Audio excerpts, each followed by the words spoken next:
It was an unseasonably warm Monday in February 2017. In the small, tightly knit town of Delphi, Indiana, the schools were closed for winter break. It was the kind of day where parents didn't worry about their kids being outside. The kind of day where the air smells like coming spring, and the only sound is the wind through the barren trees.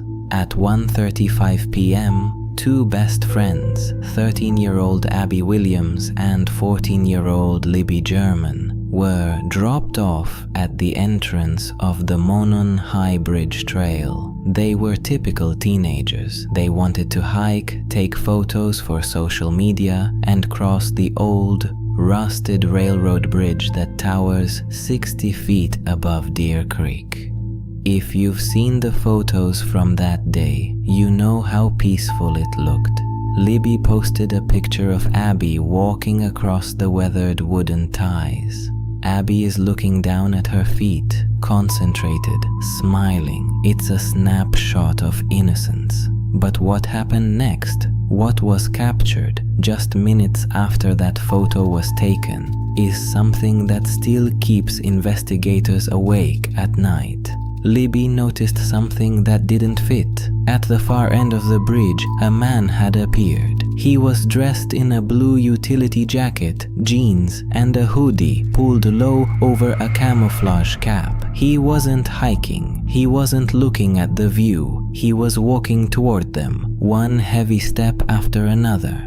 Closing the distance on a bridge with no exits. Most kids would have frozen. Most would have looked away, but Libby German had an instinct that saved the truth.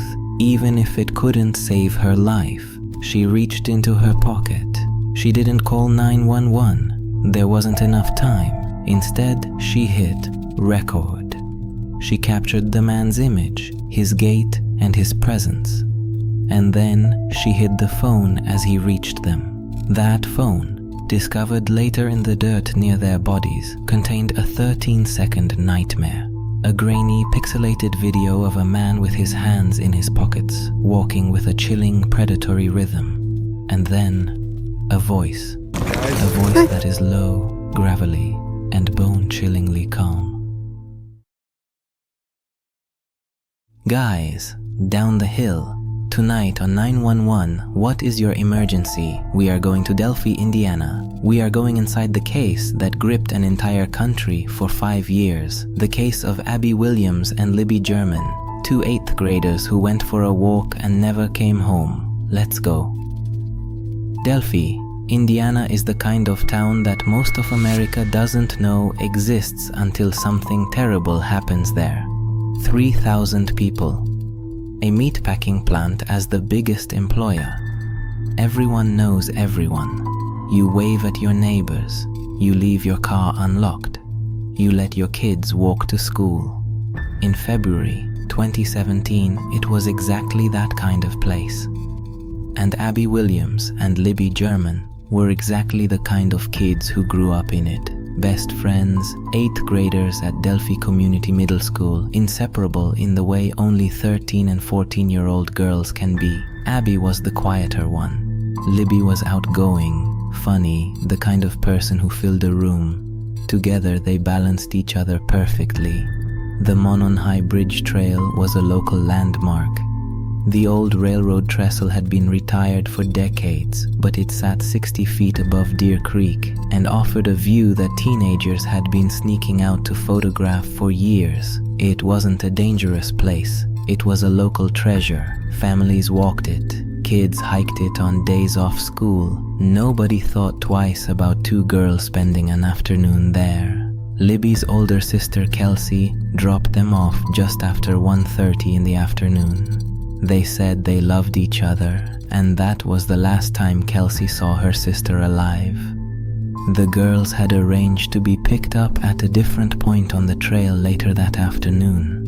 When nobody showed up at the pickup spot that evening, the families reported them missing.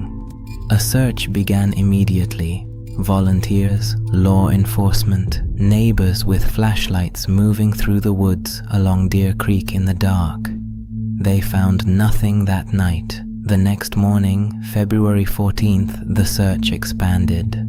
More volunteers, more law enforcement, more of Delphi turning out to help find two girls everyone knew, and just before noon, a volunteer searcher found them. Their bodies were in a wooded area near Deer Creek, less than half a mile from the bridge where they had last been seen alive. Both girls had their throats cut. Delphi, Indiana would never be the same quiet town again.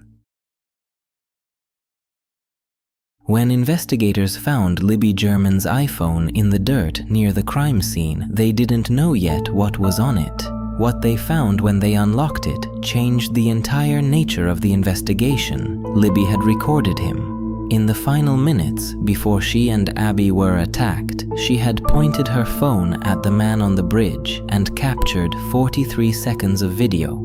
The clip showed a heavy-set man, middle-aged in appearance, walking toward the camera with his hands tucked into the front pockets of a blue jacket. His head was down. A camouflage cap sat low on his forehead. His gait was slow and heavy and completely without urgency, the walk of someone who knew exactly where they were going and exactly what they were going to do. And then the voice, "Guys, down the hill." 4 words, spoken calmly, not a shout, not a threat, just an instruction, delivered in a low, gravelly voice to 2 teenage girls on a bridge with nowhere to run. Police released the audio clip to the public in February 2017, just 9 days after the murders. They released a still image from the video shortly after. The response was immediate and overwhelming. Tips flooded in from across the country. Everyone had a theory. Everyone had a face that matched the grainy image. Over the following months and years, the tip line would receive more than 30,000 leads. None of them led anywhere. For 5 years. Pause. In 2017, police released a first composite sketch of the suspect based on eyewitness accounts from other hikers on the trail that day. Then in 2019, they released a second, revised sketch, noticeably different from the first, and made a statement that stuck in everyone's mind. They said they believed the suspect was hiding in plain sight, that he almost certainly lived in Delphi, or worked there, or had a specific connection to the area, that he was not a stranger passing through. He was someone's neighbor, someone's co-worker, someone who people saw at the grocery store and the gas station and said good morning to without knowing what he had done.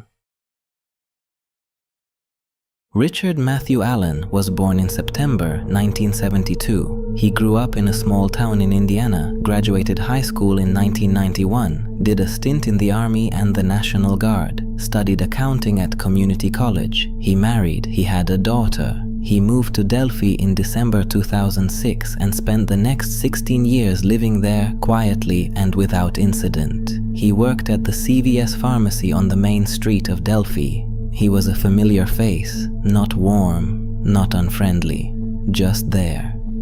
The kind of person you see so often in a small town that they become part of the background.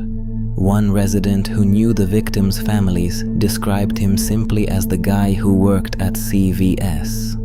3 days after the murders, Richard Allen walked up to a Department of Natural Resources officer who was assisting with the investigation and told him he had been on the Monon High Bridge trail on the afternoon of February 13th. He said he had seen 3 girls on the trail. He said he hadn't spoken to them and hadn't seen anything suspicious. He gave his name. The officer wrote up his notes and submitted them, and then the notes got misfiled. Allen's last name was recorded incorrectly. The tip was marked as cleared without being properly investigated, and Richard Allen went back to work at the CVS pharmacy, 4 blocks from the courthouse where he would eventually stand trial, and lived his life for 5 more years while the case around him went cold. It wasn't until 2022, 5 years after the murders, that a volunteer file clerk helping police organize thousands of tips discovered the misfiled note. She recognized the name. She flagged it. Investigators pulled it, and everything that followed happened fast. In October 2022, police searched Richard Allen's home. They found knives and guns. One of those guns was a Sig Sauer pistol chambered in .40 caliber. The same caliber as an unspent bullet that had been found between the bodies of Abby and Libby at the crime scene. Forensic analysis determined that the specific marks left on that unspent cartridge were consistent with it having been cycled through Richard Allen's specific gun. When investigators asked Allen about the bullet, he couldn't explain how it got there. He said he had never let anyone borrow that gun. He had owned it since 2001. On October 26, 2022, Richard Allen was arrested and charged with 2 counts of murder. He had been hiding in plain sight for 5 years, exactly as investigators had suspected, just not in the way anyone had imagined. The road from Allen's arrest to his conviction was anything but straightforward. There were delays. There was a gag order that prevented the families from speaking publicly for years. There was an evidence leak in 2023 when crime scene photographs were stolen from his defense attorney's office and circulated online, forcing the victims' families to see images they should never have had to see. The defense attorneys were removed from the case by the judge, then reinstated by the Indiana Supreme Court after an appeal. The trial, originally scheduled for 2023, didn't begin until October 2024. When it finally started, it lasted nearly 2 months. The prosecution's case rested heavily on something that had never been reported publicly before the trial: Allen's confessions. Not one confession, not 2. According to prosecutors, Allen had confessed to the murders more than 60 times while incarcerated, to his wife, to his mother, to the psychologist treating him, to prison staff, to other inmates. The confessions were documented, recorded, and played for the jury. A clinical psychologist who worked for the Indiana Department of Corrections testified that Allen had told her he originally planned to sexually assault the girls but ran away when he saw a van parked nearby, and that he had cut their throats and covered their bodies with sticks. The defense argued that the confessions were involuntary, that Allen was suffering from severe mental illness at the time, and that his statements couldn't be trusted. They argued there was no DNA evidence, no fingerprints, no forensic material directly linking him to the crime scene. They pushed an alternative theory that the girls had been killed in a ritual sacrifice by members of a white nationalist Norse pagan group called the Odinists. The judge refused to allow that theory to be presented to the jury. One witness testified that on the afternoon of February 13th, 2017, she had driven past the trail and seen a man who looked muddy, bloody, and unfriendly. She identified him as the man in the bridge video. A state police master trooper who had listened to more than 700 of Allen's prison phone calls testified that in his professional opinion, the voice on Libby's recording, the voice that said "guys down the hill," was the voice of Richard Allen. On November 11th, 2024, the jury returned its verdict after deliberating for nearly 20 hours over 3 days, guilty on all counts. On December 20th, 2024, Special Judge Fran Gull sentenced Richard Allen to the maximum: 65 years for the murder of Abby Williams and 65 years for the murder of Libby German, to be served consecutively 130 years. He will die in prison. At sentencing, Libby's grandmother Becky Patty said she hoped Allen would live with the same fear he caused those 2 girls in the last hour of their lives. Abby's grandmother said simply, "This is a day of great sadness. We won't be going home to celebrate." Carroll County Sheriff Tony Liggett stood at the podium afterward. and said something that stayed with a lot of people. There will never be any closure in this case. A form of justice was served, but it does not bring Abby or Libby back. Richard Allen is in prison. The case is closed in a legal sense, but there are things about this case that don't close easily. The most important is Libby German herself. She was 14 years old. She was on a hiking trail with her best friend on a warm February afternoon. And in the moment that most people would have frozen, when a strange man was walking toward her on a bridge with no exits and no way out, she had the presence of mind to pull out her phone and hit record. She captured his face, his walk, his voice. She hid the phone so he wouldn't find it. And because of that decision, made in seconds under unimaginable fear, the man who killed her was identified and convicted 7 years later. The Carroll County prosecutor said it plainly at the press conference after sentencing. He thanked Abby and Libby for helping catch their own killer. There is also the question of what almost didn't happen. Allen walked up to a DNR officer 3 days after the murders and gave his name. He was on the trail. He saw the girls. He put himself at the scene voluntarily, and because of a misfiling error, a last name recorded incorrectly, a form marked cleared without investigation, he walked free for 5 more years. 5 years during which the families couldn't speak publicly. 5 years during which Delphi carried the weight of an unsolved double murder of 2 of its children. 5 years during which Richard Allen went to work at the CVS 4 blocks from the courthouse and printed photos of the dead girls at no charge for their funerals.